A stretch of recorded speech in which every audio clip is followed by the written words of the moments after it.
Welcome to Pocket Fiction by Steve Cook. NeedFire, Chapter 1, by guest author Amy Braun.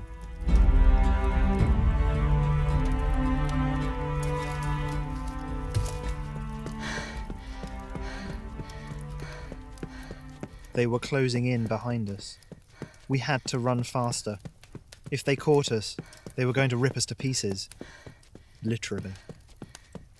Our weapons were some pipes, a crowbar, and a couple pocket knives. None of the gutter rats had any guns. Not that they would have helped us very much. But it was almost dawn. We had time. We could still make it. "Up there!" Isaac shouted from beside me, pointing at the fire escape on the left of the alley. I made a hard turn that nearly sent me skidding, but I kept my balance and vaulted onto the top of the dumpster. I jumped for the metal grate over my head, palms and fingers biting into the icy metal. I gritted my teeth and pulled myself up, latching onto the railing and dragging my body over the ledge. I turned around and checked on the rest of my group. Ray's was coming next. Isaac was standing on the dumpster lid. He wasn't going to move until his best friend was safe. Ray's was just starting his climb when they came around the corner. I gripped the railing tightly, breath catching in my throat. There were 3 of them. Their clothes were tattered strips on their sickly pale bodies. 2 red bruises circled their blazing red eyes. Ice-pick claws poked out of their bony fingertips. Even from up on the landing I could see their inch-long canine teeth. Screeching like tortured wildcats, they lunged for the dumpster. I grabbed Ray's arms, trying to pull him up. I wasn't the muscle of the group, but I had to help Ray's, and Isaac was so far back. I jumped at the sound of metal striking bone, my head snapping up. Isaac had his back to us, swinging his crowbar at the heads of the infected swarming him. He lashed out with his feet and swung the piece of metal in his hands, keeping them away. But they were faster than he was, stronger, so much more dangerous. "Isaac!" I screamed. "Baby, come on!" He swept the crowbar up, cracking it against the chin of an infected. Bone splintered and blood spewed out of its mouth as its head rocked back. Isaac turned and bolted towards us, just as one of them pounced onto the dumpster and jumped onto his back. The force drove Isaac onto his stomach with a loud bang. The crowbar slid from his fingers.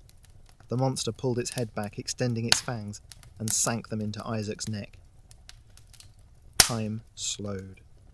I felt my heart stutter to a stop in my chest. My throat turned to sandpaper from the screams I didn't realise I was letting go. It pulled on his skin, trying to rip it from his throat and eat him whole. Blood was pouring into the grooves of the dumpster lid. Isaac's screams of pain cut through the air like a knife. I knew what this meant, what would follow. But it was Isaac. I couldn't let him die. "Sophia, don't!" Ray shouted. I didn't listen. I grabbed the pipe tucked into my backpack. He tried to grab my arm, but I was already leaping over the railing of the fire escape. I landed hard, dropping into a crouch to absorb the shock that went up my legs. I took off and swung the pipe into the head of the monster, eating Isaac alive. My arm vibrated as the pipe connected with its skull, crushing the bone inward and knocking it off Isaac.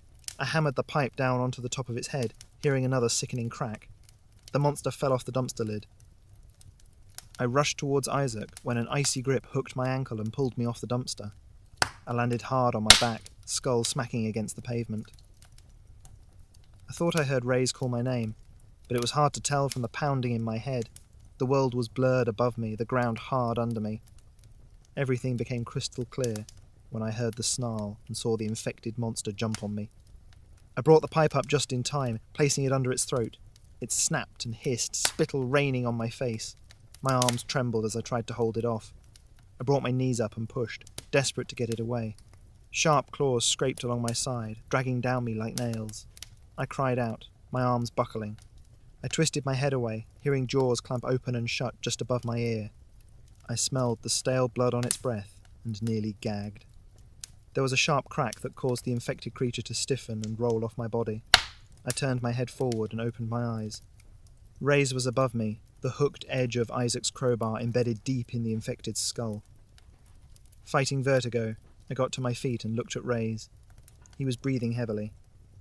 His hazel eyes were sad. I knew what he was thinking, but I refused to accept it.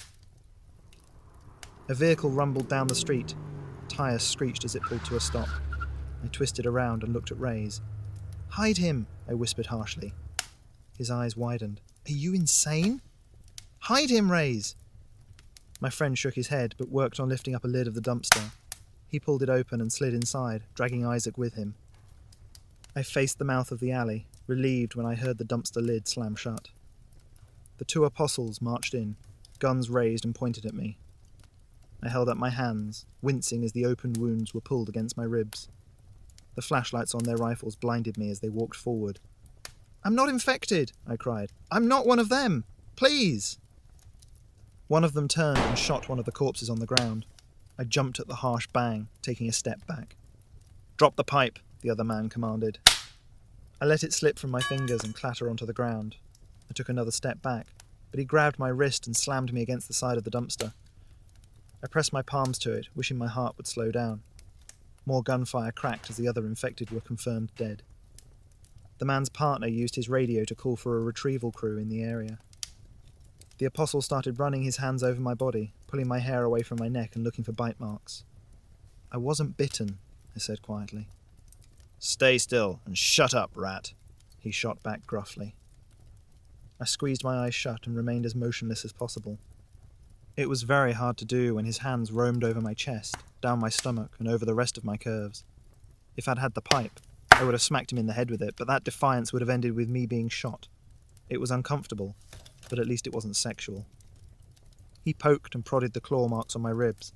I bit my lip and forced myself not to make a sound. He lifted up my shirt to get a better look at them. His partner marched up at me, looking at the scratches.